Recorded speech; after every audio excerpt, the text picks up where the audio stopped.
ახალი დღის, ახალი რიტმი. დღის აქტუალური საკითხები საზოგადოებრივი აზრის პრიზმაში. თემატურად მრავალფეროვანი გადაცემები და რუბრიკები. დღის მთავარი სტუმრები და სხვადასხვა სფეროს პროფესიონალი თანაწამყვანები. დღის პრობლემური შეკითხვები და კომპეტენტური პასუხები.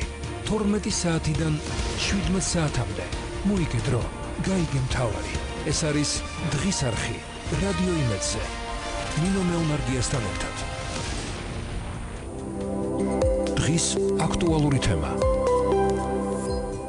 დღემშვიდობის კვალ მოგესალმებით, დაგიბრუნდით მთავარი თემით, მთავარ სტუმართან ერთად. ჩვენი საუბრის თემა იქნება შიდა პოლიტიკა.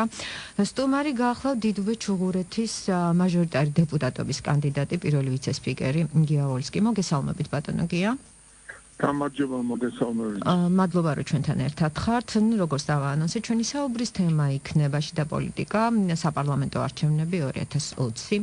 და უპირველეს ყოვლისა მაინტერესებს, თუ რა შეიძლება იყოს ქართული ოცნების და ოპოზიციის დიალოგის შედეგი, თუ გაქვთ კონსულტაციები ოპოზიციასთან და რაზე გაქვთ მოლაპარაკება, აი ამით დავიწყოთ საუბარი. გისმენთ?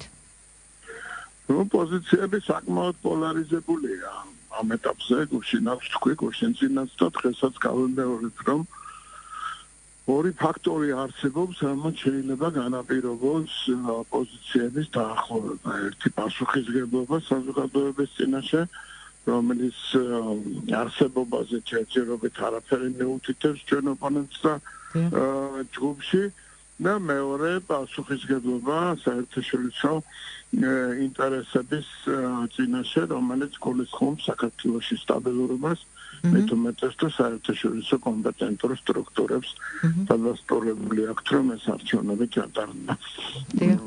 გამჭვირვალეც და ადამიანებს ჰქონდათ გამოხატვის საშუალება, მიუხედავად გარკვეული გადაცდომებისა, რომელიც სამწუხაროდ ახასიათებდა ამ პროცესს. გასაგებია. და რას ელოდება ქართული ოცნებას შუამავლებისგან ელჩებს გულისხმობდა, როდის არის დაგეგმილი შეხვედრის მორიგი რაუნდი. დაიძრა თუ არა ზოგადად ყინული იმას შემდეგ, რაც დიალოგში დიპლომატიური კორპუსი ჩაერთო. გისმენთ?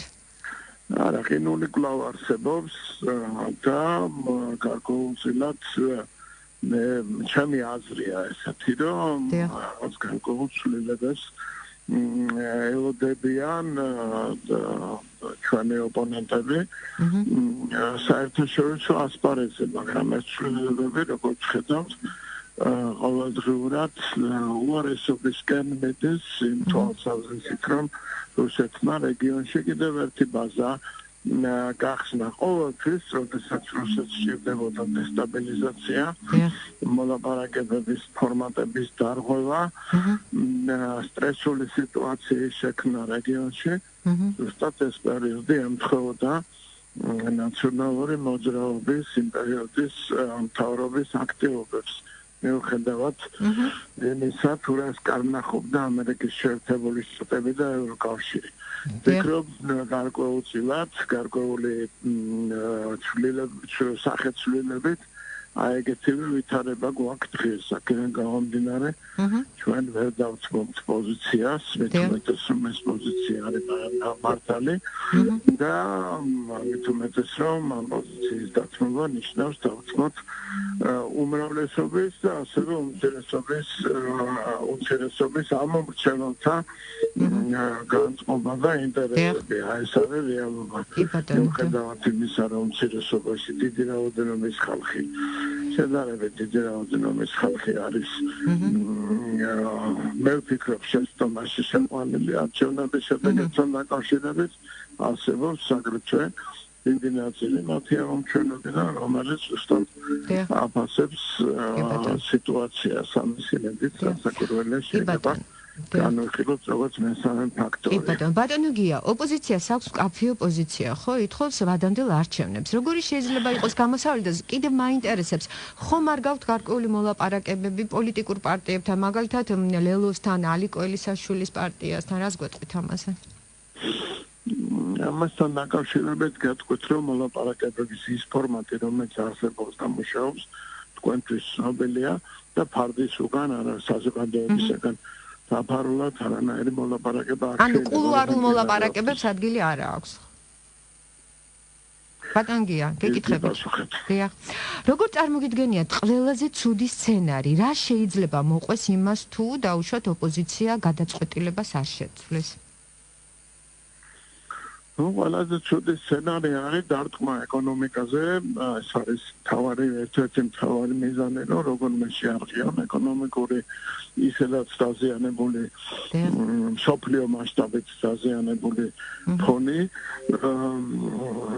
კიდევ უფრო დააზიანდეს ამ ეპიდემიასთან დაკავშირებული ვითარება, ასევე როგორც ჩანს ეს სტრაფიან და ზოგადად რჩევა არის ის ამოცანა, სტრატეგიული ამოცანა, რომელიც გააჩნია ეტაპი ვთქვათ უკვე ყოველგვარი მიკიბა-მოკიბის გარეშე, რომელიც გააჩნია რაცმოძრაობას და რომელიც ნებით თუ უნებლიეთ მათ სატელიტად ქცეულ პარტიებსაც, ზოგიერთ პარტიასაც გააჩნია თუ ზოგიერთ შეიძლება საერთოდ არ ქვია პარტია ის რაღაც პოლიტიკოსიანი მეძარმესავით პოლიტიკური მეძარმეებიც არიან, მაგრამ რამოდენიმე პოლიტიკური პარტია ახლა ასპარეზზე თუმცა ყავთ ხო მხარდამჭერები მათაც?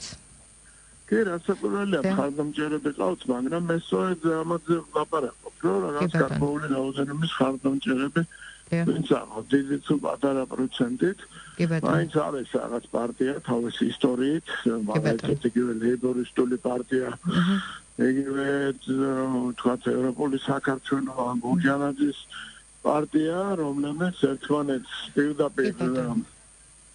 პირდაპირ ლანძღავდნენ ყოველთვის. გასაგებია, კი ბატონო. დაჭერა ციხე, ესე ემუქრებოდნენ ერთმანეთს და დღეს გარკვეულწილად ერთმანეთთან კი ბატონო, გასაგებია. ამ დესტაბილიზაციის იდეა. ბატონ გია, ძალიან ცოტა დრო დაგვრჩა, დიახ, გასაგებია, დიახ, კი ბატონო.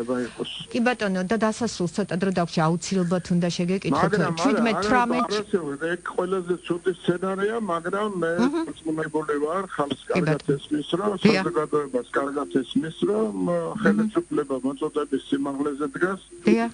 და არანაირად არცერთი მექანიზმი არ იმუშავებს იმისათვის, რომ ეს დესტრუქციული გეგმა გასაგებია. და ბოლოს 17-18-ში ჩამოდის მაიკ პომპეო, ხო? რა თემებზე გამახვილდება ყურადღება ამერიკის სახელმწიფო მდივანთან?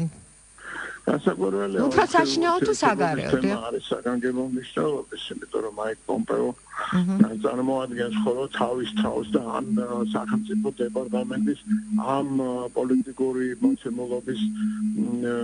მოცემულობაში ამ ეტაპზე.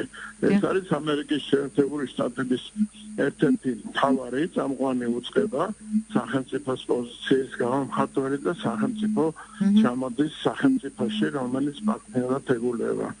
თქვენ ერთიც უნდა გახსოვდეთ, რომ თქვენ მაყურებელი მაინციან და თქვენ იცით, რომ საქართველოს ყოველი ორპარტიული მხარდაჭერით აიღებდა და რეალურად ის მდგომარეობა, რომელიც რეგიონში არსებობს, სოფლიოში არსებობს ამერიკისთვის, შიდა ნაპირისპირების მიუხედავად წარმოადგენს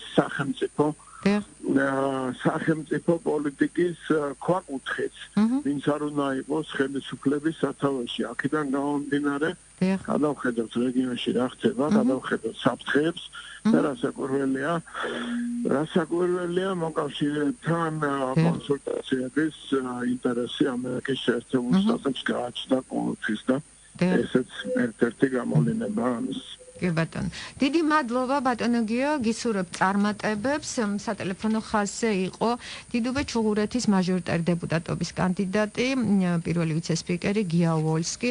ჩვენ შიდა პოლიტიკაზე რეკლამის შემდეგ განვაგრძობთ საუბარს. ირაკლი ლატარია ანალიტიკოსი ჩაგვერთვება საპარლამენტო არჩევნები 2020. ეს არის ჩვენი საუბრის თემა, ასე რომ დარჩით რადიო ემეთან ერთად. დროებით მალე დაგიბრუნდებით. დღის აქტუალური თემა.